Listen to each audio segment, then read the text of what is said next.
بعرفك على اركان المدرسه اللي كنت فيها. يعني انا هلا قلبي عم يرجف وايدي وكلهم. ليش؟ لانه ما كنت اقدر اوقف تكتين قدامهم، لانه بتعرفي كنا جلابيط اولاد وكانوا هن عندهم ادارتهم ونحن عندنا شغلنا بالمدرسه.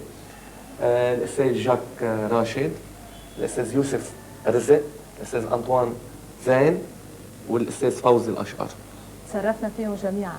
تفضلوا. يعني هذا حلم الي. هلا انا قاعد بالاداره، بتعرفي وين كنت قبل اقعد؟ كنا نقعد بالكوريدور. هلا بخبروك يعني بنوقف بس هيك نحط ايدينا ورا ظهرنا مع خوف. تكرم استاذ. عرفتوا؟ مع خوف، مع عده خوف. بس هلا قد ايه الواحد بينبسط بس يكون موجود بين اساتذته ويحس هالاهتمام. حقيقه اهتمام واستقبال ولا احلى بتلميذ عنده. يعني انا بفتخر اولا بهالمدرسه اللي هي اسمها مدرسه حارس صخر، ثانويه تكميليه. بالاول تكميليه بعدين ثانويه صارت، لانه على ايامي كانت تكميليه.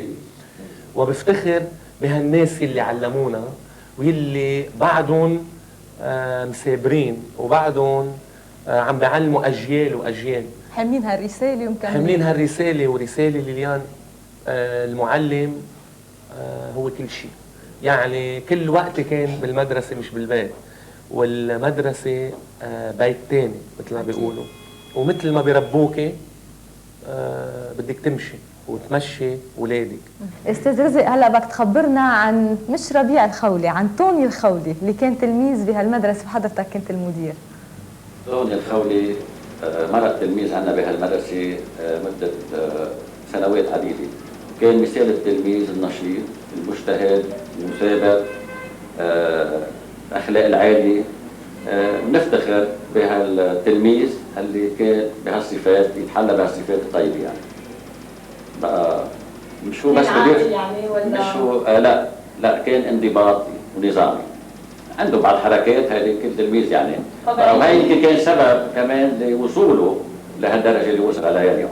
كنت تحسه تلميذ مميز بالمدرسه؟ بالفعل لا كان مميز مش هذا الواقع وهالحقيقه. يعني بعتقد استاذ زين رح يفيدنا اكثر كونه الناظر بالمدرسه. اكثر بقرب كان. وقالنا ربيع في رهبه خاصه للاستاذ زين. هون شو بتخبرنا عن ربيع؟ سميه القوة الضاربة بالمدرسة.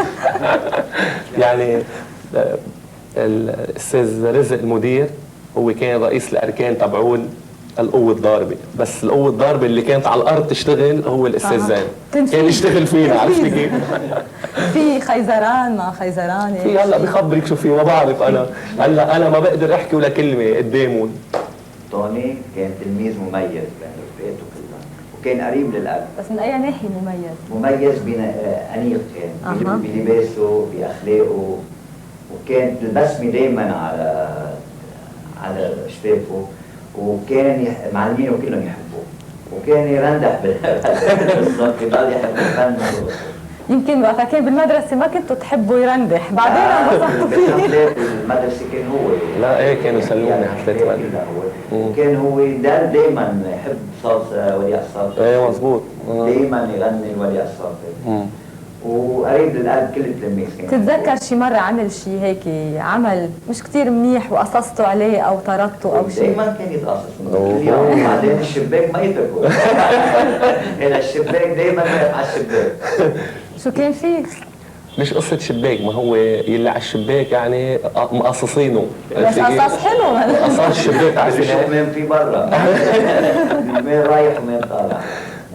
تبقى أستاذ أشقر، صار دورك تحكي لنا عن ربيع. دوري كله حكيوا مثل ما هو لازم، انما انا بما انه كنت اعلمه جوا بالصف. أي مادة؟ مادة الرياضيات والعلوم. كيف كان فيهم علينا؟ دائما عنده نشاط وتلميذ جريء كان، ما فيه يقعد بلا حكي. بعدين ضل واقف. ما تسمع الطبع. ما فيه يقعد يبقى واقف. بعدين واذا كشر وسكر تمه بتحكي بعناد بتطلع. ما في يعني الابتسامه ما بتفارقه. ان سكر تمه بتطلع من عناد بتمه.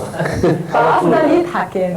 ليه لا يحبس الضحكه؟ يعني يا ليليان والله صراحه شعوري بانه رجعوني لما كان عمري 9 سنين، لما كنت اقطع بالكوريدور من هون وبس شوف استاذ زين ولا استاذ رزق ولا استاذ اشقر، كنا دايما نضل بالكوريدور، وكان يفهمنا الاستاذ زين انه كل واحد ما بشوفه بصفه بيساعد الاستاذ بده ياكلها. شو ياكلها؟ خليه يخبرك كيف كانت عاملها اكله.